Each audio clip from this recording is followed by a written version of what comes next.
সংস্কারের পর জাতীয় স্টেডিয়ামের বর্তমান অবকাঠামো 2056 সাল পর্যন্ত এমন থাকা সম্ভব বলছেন ক্রীড়া পরিষদের নির্বাহী পরিচালক।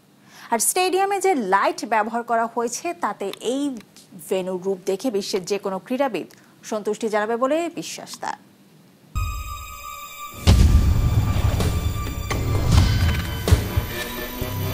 আসছে রশ্মি, জ্বলে উঠল কৃত্রিম আলো, যে প্রভায় আলোকিত হলো পুরো জাতীয় স্টেডিয়াম। বাংলাদেশের গর্ব এই জাতীয় স্টেডিয়াম। ইতিহাসের পাতায় লেখা আছে দেশের ক্রীড়ার প্রধান এই ভেন্যুর নাম, যে ভেন্যু এখন দেশকে নতুনভাবে পরিচয় করিয়ে দিচ্ছে এখানে খেলতে আসা আন্তর্জাতিক বিভিন্ন দলের খেলোয়াড়দের কাছে। 1954 সাল থেকে শুরুর পর 4 বার সংস্কার হয়েছে এই জাতীয় স্টেডিয়াম, সবশেষ 2021 থেকে 2024 সাল পর্যন্ত। অবশ্য আন্তর্জাতিক ফুটবল এখানে ফিরে 1659 দিন বিরতি শেষে চলতি বছরের জুন মাসে।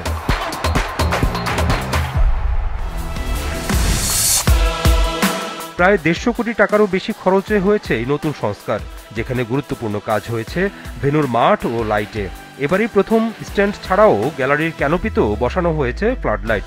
4 টাওয়ারে 55টি করে 220টি এবং ক্যানোপিতে বসানো হয়েছে 160টি ফ্লাড লাইট। ক্যানোপির এই লাইটগুলো সৌন্দর্যের মাত্রা বাড়িয়েছে ভেন্যুতে। যুক্তরাজ্যের টটেনহাম হটস্পার ও ফ্র্যাটন পার্ক, জার্মানির বেয়ারেনো, অস্ট্রেলিয়ার অপটাস, কুইন এলিজাবেথ অলিম্পিক, ইউএইর হাজ্জা বিন জায়েদ স্টেডিয়াম সহ 2022 সালে লিওনেল মেসির বিশ্বকাপ জয়ের বছর কাতারেও ব্যবহার করা হয়েছিল এই লাইট। বর্তমানে যে ফ্লাড লাইটটা, এটা ক্যানোপি সিস্টেমে, এইটা ওয়ার্ল্ডে এখন আপনার এটা কিন্তু মোটামুটি লেটেস্ট মডেলই চলে। তো এইটা আপনার মানে খেলেও মজা, দেখেও মজা। আমরা এইটাতে আমরা দেখেছি যে যারা খেলছেন বিভিন্ন দেশ থেকে এসছেন তারা কিন্তু দে আর স্যাটিসফাইড। সুতরাং এইখানে আপনার ওই ধরনের কোনো সম্ভাবনা নাই যে এখানে কারো পক্ষে যে এটা ভাল লাগছে না বা এটা অপছন্দ করবে, বিকজ আমরা তো সর্বাধুনিক যে সিস্টেমের মাধ্যমে সেই লাইটিং সিস্টেমটাই আমরা এখানে ইনক্লুড করেছি।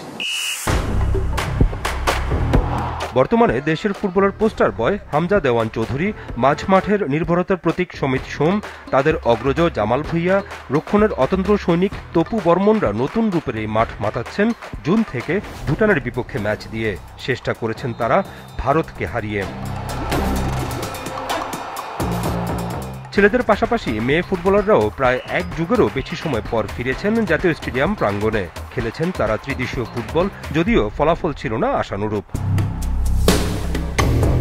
এই ত্রিদেশীয় ফুটবল খেলতে এসে ভেন্যু দেখে মুগ্ধতা জানিয়ে গেছেন আজারবাইজানের মেয়ে খেলোয়াড়রাও। আমরা চাই যে আমাদের দেশ এশিয়াতে প্রাধান্য বিস্তার করুক, ওয়ার্ল্ডে প্রাধান্য বিস্তার করুক, তাহলে আমরা আমাদের ওয়ার্ল্ডে যেই ফিল্ডে যেই ফ্যাসিলিটিতে তারা খেলে সেই ফ্যাসিলিটিটাই আমাদেরকে এখানে উপযোগী করতে হবে।